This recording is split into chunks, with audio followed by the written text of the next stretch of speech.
The U.S. Embassy building in Tel Aviv sustained minor damage as a result of a rocket explosion fired from Iran, U.S. Ambassador to Israel Mike Huckabee reported.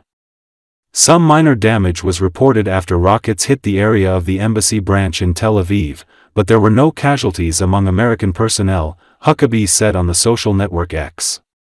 The U.S. Embassy and consulate in Israel will remain closed throughout the day, the diplomat said. Earlier, a high-rise building in Tel Aviv, where the Danish ambassador to Israel, Thomas Winkler, lives, was hit by an Iranian missile. The diplomat himself reported on his Facebook that nothing happened to him, since he was safe in his secure premises. Iran has resumed retaliatory attacks on Israel, targeting military targets across the country, including a power plant in Haifa. Israel said 3 people were killed in the Iranian strikes on the night of June 16, with 67 others injured to varying degrees. Israel launched missile strikes on Iranian military and nuclear facilities on the night of June 13. The strikes killed senior Iranian officers, including Chief of General Staff Mohammad Bagheri, Air Defense Commander Gholam Ali Rashid, and IRGC Chief Hossein Salami. Later, Israeli Prime Minister Benjamin Netanyahu said that Israel was attacking Iran with the clear support of U.S. President Donald Trump and the American people.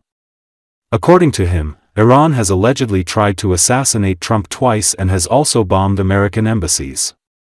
In the military operation against Iran, Israel is defending freedom in the Middle East and beyond.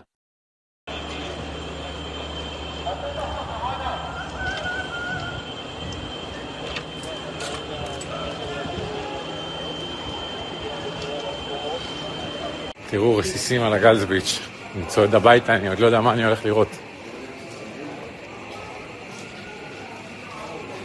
What the fuck?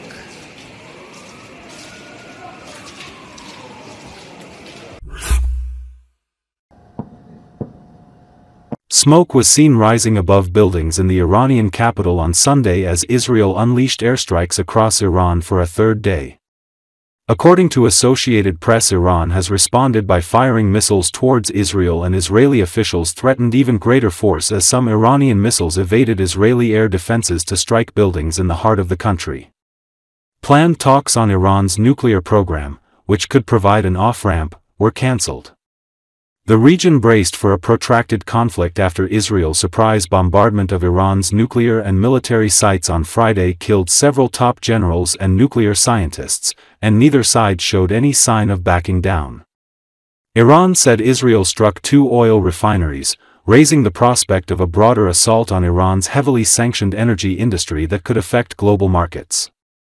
The Israeli military, in a social media post, warned Iranians to evacuate arms factories, signaling what could be a further widening of the campaign.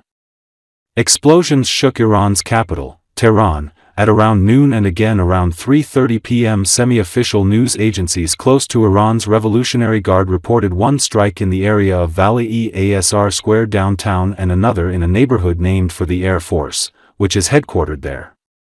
Sirens went off across much of Israel again around 4 p.m., warning of what would be Iran's first daytime assault since the fighting began. There were no immediate reports of casualties.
Israel has carried out one of the largest operations in its history, striking Iran's nuclear and military infrastructure. But the most impressive thing is that the attack did not come from the air, but from inside the country itself, writes CNN.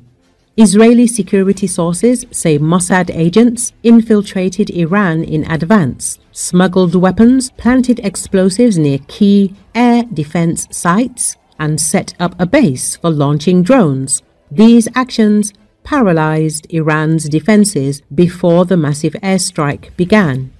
According to official data, more than 200 aircraft took part in the air operation, which hit more than 100 targets. High-precision weapons delivered by Israeli special forces were used to destroy Iranian surface-to-air systems near Tehran. Thanks to this, the Israeli Air Force was able to operate almost unhindered. All aircraft returned to base without losses. Iranian military commanders and scientists, particularly those involved in the nuclear program, have been among the main targets. Israeli intelligence has been operating in the heart of Iran, particularly in the capital, Tehran, according to sources. Numerous cases of assassinations and bombings have been recorded, filmed and published by the Israeli side itself. The operation is the culmination of a long conflict between Israel and Tehran that has been unfolding in the shadows for decades. Beginning in 2007, the Mossad repeatedly assassinated nuclear scientists in Iran, including Mohsen Fakhrizadeh, who was killed in 2020.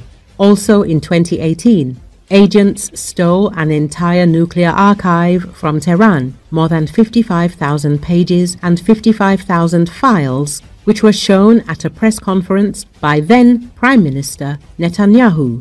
The recent attack also killed Feridun Abbasi, a key expert in Iran's nuclear program, who had said in May that strikes on the sites would not affect the nuclear weapons timetable because nuclear materials are not stored above ground. Holly Dagers, a senior fellow at the Washington Institute, said the Mossad has treated Iran as its playground for years. From assassinations to sabotage, Israel has always had the upper hand in this shadow war. It is significant that even before the attack began, Israel liquidated Hamas leader Ismail Haniyeh not in Gaza but in Tehran. According to information from Israeli sources, an explosive device was planted in the guest house where he was staying and activated remotely at the right moment. Despite the Iranians' loud claims of protection and retaliation, numerous security failures point to serious internal weaknesses. As former Mossad deputy chief Ram Ben Barak has said, Israel's intelligence successes are due not only to professionalism, but also to a regime that is hated even by most of its own people. After decades of operating in the shadows, Mossad's operations are now going public and demonstrating that Israel is no longer playing a backroom game.